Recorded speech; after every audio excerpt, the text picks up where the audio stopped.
Check करके ना check किया करो डिवीजन। अस्सलाम वालेकुम दोस्तों, मैं तुहाडा भरा मियाँ मुहम्मद अफजल बट्टू ते तुसीं वेखदे पे हो मेरा यूट्यूब चैनल डिजिटल किसान पाकिस्तान। मेरे किसान वीरो, अज अपनी वीडियो स्पैशली जनाब 375 तो हो गया धक्के स्टार्ट, ये बारे गलबात करने तो इनू फिर 85 के नाल धक्का ला के स्टार्ट करने। आओ चलिए गलबात करिए दोस्तों। यह ट्रैक्टर है जी 375, ये हो गया धक्के ते इनू हुण आपां करन लगे स्टार्ट 85 नाल। तो मेरे किसान वीरो जिन्ने भी ड्राइवर हजरात है ने कोशिश करन जिस तरीके होना है टर्मिनाट का जोड़ा दूसरा सलफ के नाल बैटरी का मेरा ख्याल है तार जी का कसदा पे लेकिन हाली ढिला है। तो इनकी वजह नाल भी बैटरी जी है ना चार्ज नहीं हुई। अगर बैटरी चार्ज हो जाती तो फिर इन्होंने धक्का लाने की जरूरत नहीं होनी सी। बिल्कुल छोटी जी लापरवाही है, तो यदा ख्याल नहीं किया गया। ये थले मेरे ख्याल वाशल रख लेनी चाहिए साजिद भाई, वाशल है तो ठीक नहीं फिर आसानी ना कसया जाए। तो बाकी मैं अपने किसान वीरों नूं दसदा चलां, एक तो हफ्ते दे विच तुसीं लाजमी है जो टर्मिनाटर है दूसरा ढक्कन है बैटरी के उन्होंने खोलना है। खोल के पानी की मिकदार चेक करनी, अगर पानी घट होवे तो तुसां लाजमी पावना है। दूसरा जनरेटर का खास ख्याल करना है, अगर जनरेटर इशारा बालदा है तो इशारा बाली जाता काम नहीं करता फिर तो तुसीं लाजमी जनरेटर नूं ठीक करवाओ। अगर जनरेटर तुहाडा ठीक है तो पानी की सतह ठीक है तो तुहाडा ट्रैक्टर कभी भी धक्के स्टार्ट नहीं होएगा तो देर पा चलेगा।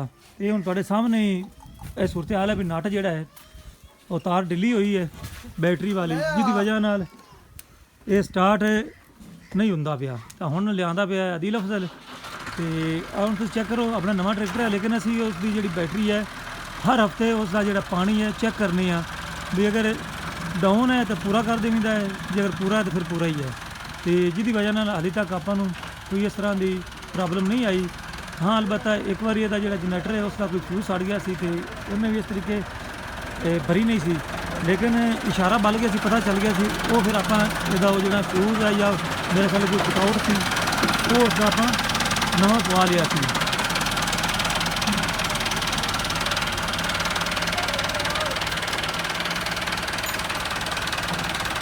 तो जिन्हें भी किसान वीर मेरे है ने नवा ड्राइवर है या कोई पुराना है तो उन्होंने तो फिर ज़्यादा तजर्बा होगा।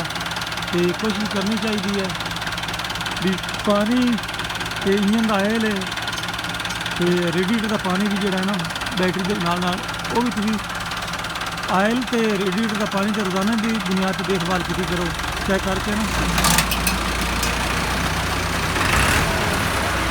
चेक किया करो भी इंजन का आयल पूरा है, रेडिएटर का पानी भी पूरा है, तो रोजाना की बुनियाद पर देखभाल होती है। तो बैटरी वाली भी हफ्ते बाद भी किसी 15 दिन बाद लाजमी करनी चाहिए है। जो आप चेता ही भुल जाता है फिर ट्रैक्टर के धक्के हो जाते हैं। तो हम तो चलो आप करीब है, अगर दूर हो तो फिर प्रॉब्लम आ गई है फिर आ जाएगी। हम आप चलने हैं जनाब ट्रैक्टर के स्टार्ट। तो थोड़े तो लगा मैं इजाजत भरा मियाँ मुहम्मद अफजल बट्टू। अल्लाह हाफिज़, पाकिस्तान जिंदाबाद।